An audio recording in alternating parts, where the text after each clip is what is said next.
कृतिका में लिखिए कौन कौन पाठ पढ़ना है, लिखते चलिए आप लोग। पहला माता का अंचल, हाँ अंचल है। दूसरा जॉर्ज पंचम की नाक, जॉर्ज पंचम की नाक, आइए जॉर्ज पंचम की नाक, लिखते चलिए जल्दी जल्दी। जॉर्ज पंचम की नाक, इसको मिटा दें बेटे संस्कृत वाले बच्चे।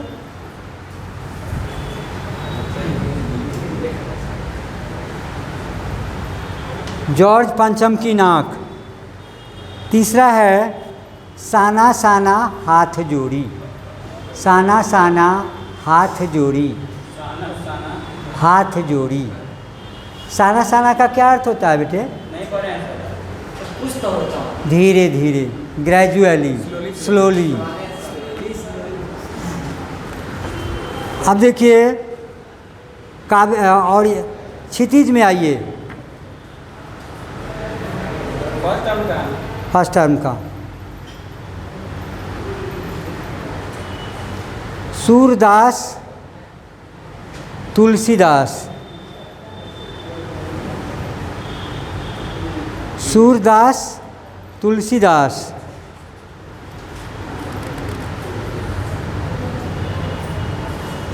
फर्स्ट टर्म का लिखा रहे हैं। उसके बाद है नेताजी, नेताजी का चश्मा, बाल गोविंद भगत, बाल गोविंद भगत, लखनवी अंदाज। यही तीन पढ़ना है आपको। फिर से सुन लीजिए, नेताजी का चश्मा, बाल गोविंद भगत, लखनवी अंदाज, ये तीन गद्य खंड में पढ़ना है और दो पढ़ना है आपको पद्य खंड में। ओके, आज मैं किससे स्टार्ट करूं? सूरदास से स्टार्ट करते हैं। निकालिए सूरदास, जल्दी निकालो।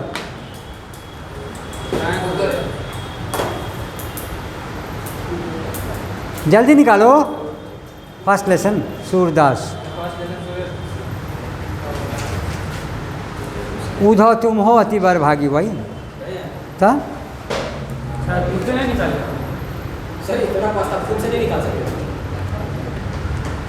इसलिए कहें कि इसका अनुभव कैसे बढ़ेगा। खड़े हो, जल्दी पढ़िए। कवि परिचय। सूरदास का जन्म 1498 में 78 में हुआ। हाँ, सूरदास हिंदी साहित्य के, इधर आ जाइए आप।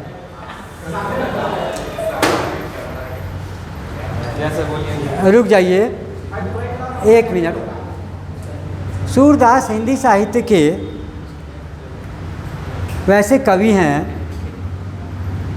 जिनकी तुलना सूर्य और चंद्रमा से की जाती है। ये भक्तिकालीन के सिरमौर्य कवि हैं। सूर सूर तुलसी शशि उर्गण केशवदास, अब के कवि खद्योत्सम जहाँ तहाँ करत प्रकाश। यानी सूरदास और तुलसीदास और केशव, ये भक्ति युगीन काव्य के तीन स्टैंड अप। पीछे चले जाओ, खड़े रहो पीछे, उसी जगह खड़े रहो।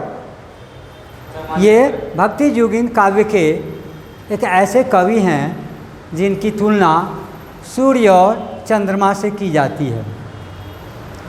सूरदास ने भगवान कृष्ण के बाल रूप का वर्णन अपनी रचनाओं में बड़े मनोहारी ढंग से किया है।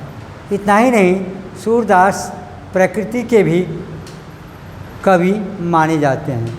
सूरदास की रचनाओं में श्रृंगार रस के साथ साथ वात्सल्य रस का बड़ा ही अनूठा वर्णन मिलता है। स्टार्ट पढ़िए। एक मान्यता के अनुसार, जोर से जरा पढ़िए, जरा जोर से। एक मान्यता के अनुसार उनका जन्म मथुरा के निकट मथुरा या रेणुका क्षेत्र में हुआ, जबकि दूसरी मान्यता के अनुसार उनका जन्म स्थान दिल्ली के पास सिली माना जाता है। इसके बाद महापुरुष वल्लभाचार्य। के शिष्य सूरदास। हाँ रुक जाइए, वल्लभाचार्य के शिष्य 8 शिष्य थे। उन शिष्यों को अष्टछाप कहा जाता था। अष्टछाप में ये जो थे सूरदास सबसे अग्रणी थे, प्रमुख थे। अष्टछाप के कवियों में सर्वाधिक प्रसिद्ध हैं। वे मथुरा और वृंदावन के बीच घाट पर रहते थे और श्रीनाथ जी ने मंदिर के भजन कीर्तन करते थे। सन 1583 में पाठशाली में उनका निधन हुआ। संस्कृत वाले बच्चे हैं जो पढ़े हैं उसको रिवाइज करते रहिए, गप नहीं करना है आपको। उनके 3 ग्रंथों और जब हो जाएगा रिवाइज तो 1 मिनट लास्ट में कहिएगा, हम पूछ भी लेंगे। चलिए। उनके 3 ग्रंथ सागर साहित्य लहरी और सूर सरावली में सुरसागर ही सर्वाधिक लोकप्रिय हुआ। खेती और पशुपालन वाले भारतीय समाज का दैनिक अंतरंग और मनुष्य की स्वाभाविक वृत्तियों का चित्र सूर्य की। धूप नहीं है, टोपी हटाओ, धूप नहीं लग रही है, हटाओ टोपी। सर पढ़ लें। हाँ चलिए। मिलता है सूर्य वात्सल्य, श्रृंगार रस और वात्सल्य रस के मूर्धन्य कवि माने जाते हैं। कृष्णा और गोपियों का प्रेम सहज मानवीय प्रेम की प्रतिष्ठा करता है।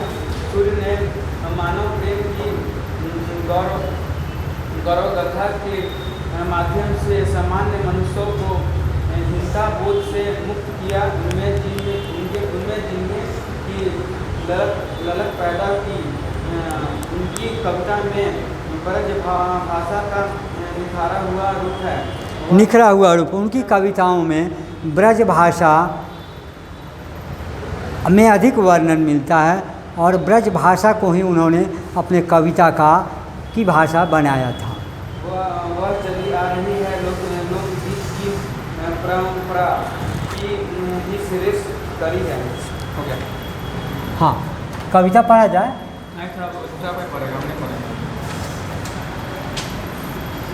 पढ़ेंगे तो धारा पर वहाँ पढ़ेंगे। 1 मिनट आ जाइए कृष्णा, स्टैंड अप कम।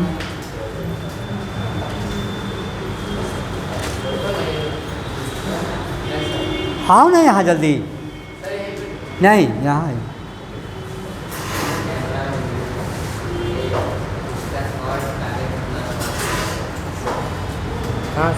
शुरू से ना यहाँ तो ये तो छोड़िए दिया है पढ़ तो दिए ये पूरा पेज छोड़ दिया। चलो पेज क्या उधर का जो था। हाँ ये पढ़ो जल्दी पढ़ो। यहाँ सूरसागर के भ्रमर गीत के 4 पद लिखे गए हैं। कृष्णा ने मथुरा यही ना लिखा, देखिए क्या है। कृष्ण जो भी है शुद्ध पढ़ो तो पिटवे करेंगे जो। हाँ कृष्ण ने के बाद चुप रहो ना, देख रहे हैं लौट कर उद्धव के क्या है सर? उद्धव के जरिए गोपियों के पास संदेश भेजा था। उद्धव ने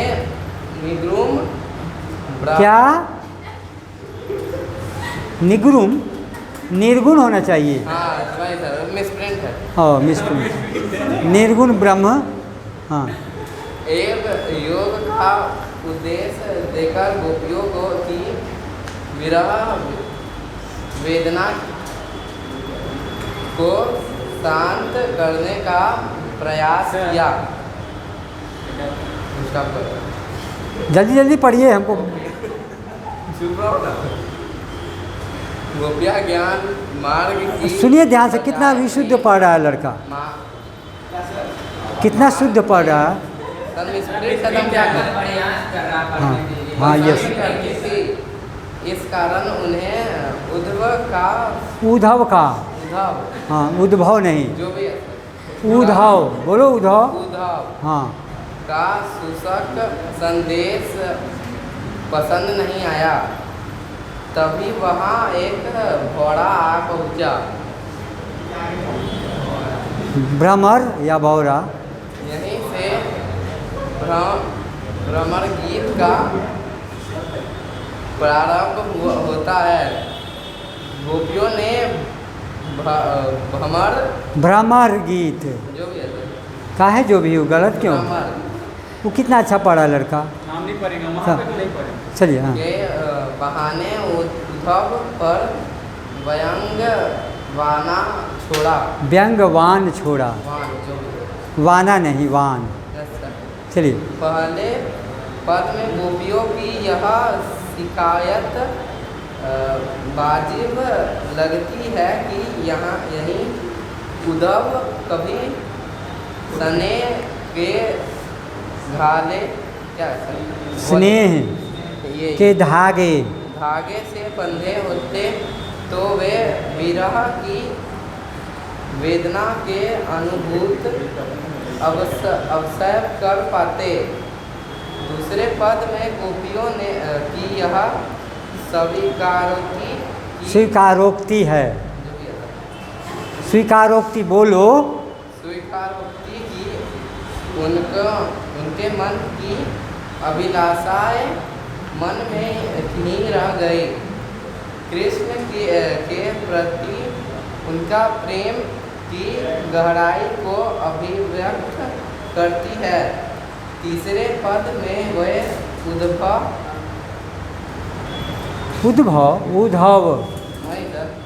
उद्धव बोलो। उद्धव हाँ बिना देखे बता देना की योग साधना के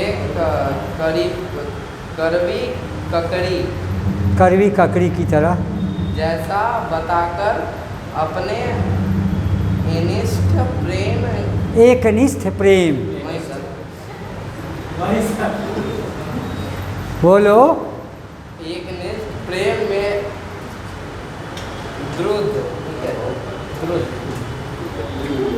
दृढ़ विश्वास प्रकट करती है।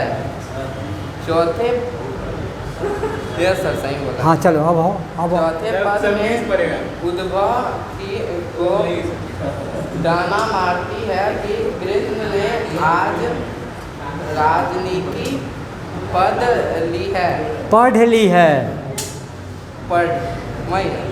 ली है। अच्छा चलिए। अतः मैं गोपियों द्वारा उद्धव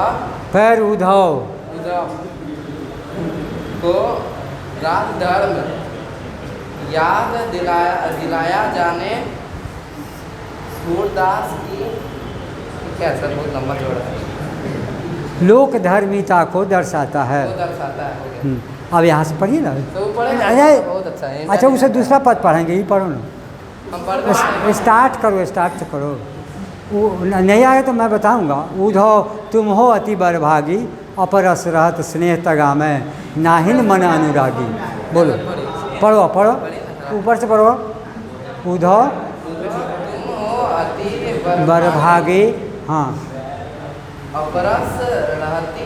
अपरस रहत स्नेह तगा में नाहिन मन अनुरागी। हाँ मन अनुरागी। हाँ ज्यों जल माह तेल की गागरी, बूंद न ताको लागी। हाँ प्रतिनिधि में क्या प्रीति नदी में पाँव न बोरियो।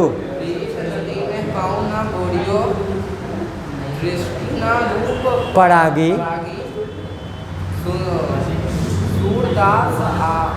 अबला हम भोरी, गुड़ चाटी ज्यों पागी। थैंक यू, इतना अच्छा पढ़ने के लिए धन्यवाद।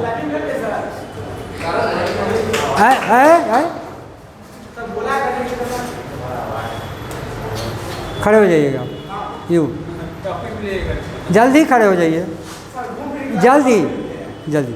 हाँ सुनिए प्यारे बच्चे, उद्धव तुम हो अति बरभागी। हे उद्धव जी, जब उद्धव गोपियों का संदेश लेकर मथुरा में भगवान कृष्ण भेजते हैं, मथुरा से वृंदावन में भेजते हैं गोपियों को, आप संदेशा दीजिए कि गोपियाँ मेरे वियोग में अपना प्राण तक न्यौछावर करने को प्रस्तुत है। तो उद्धव जी उनके मित्र थे। संस्कृत वाले बच्चे भी सुन सकते हैं, सुनने में कोई आपत्ति नहीं। उद्धव जी भगवान कृष्ण के मित्र थे और उद्धव जी को अपने ज्ञान का घमंड हो गया था और भगवान कृष्ण किसी के भी घमंड को ज़्यादा तरजीह नहीं देते। वे सोचते हैं कि मेरे भक्त को अगर घमंड हो जाएगा तो उसका नाश हो जाएगा, इसलिए भक्तों के घमंड को चूर्ण कर देते हैं। तो उद्धव जी को घमंड हो गया अपने ज्ञान पर और वे उद्धव जी को गोपियों के पास भेजते हैं कि हे उद्धव जी जाइए गोपियों को। गोपियों का क्या भेजते हैं? तो गोपियों मतलब क्या? गोपियों का जो कृष्ण के वियोग में, जब कृष्ण ये यहाँ से वृंदावन से मथुरा चले गए थे तो गोपियाँ भगवान कृष्ण की भक्तिनी थी और वह गोपियाँ भगवान कृष्ण को अपना आराध्य देव मानती थी, प्रभु मानती थी, ईश्वर मानती थी। और तो उसी लिए उद्धव जी को वे भेजते हैं कि जाइए गोपियों को समझाइए कि गोपियाँ निर्गुण ब्रह्म की उपासना करें। अपरस रहत स्नेह तगामय नाहिन मन अनुरागी, पुरैन पात रहत जल भीतर तारस देह न दागी। जो देखिए, एक बच्चे को मैंने दिया था पढ़ने के लिए, वह बच्चा एक लाइन ऊपर पढ़ा और सीधे 4 लाइन तीसरा लाइन पर आ गया, बीच वाला 4 लाइन छोड़ दिया। हम समझ रहे थे, सोचा है कि मेरी फजीहत ज़्यादा होगी इसलिए लास्टे वाला पढ़ लेते हैं। अब जो बच्चा हो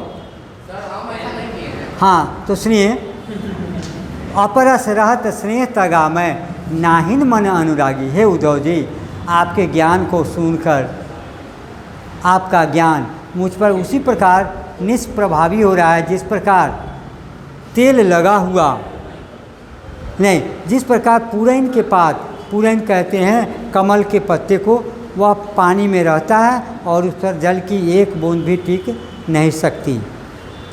पुरैन पात रहत जल भीतर तारस देह न दागी। उसी प्रकार आपकी वाणी का प्रभाव मुझ पर नहीं पड़ रहा है। ज्यों जल माह तेल की गागरी बूंद न ताको लागी।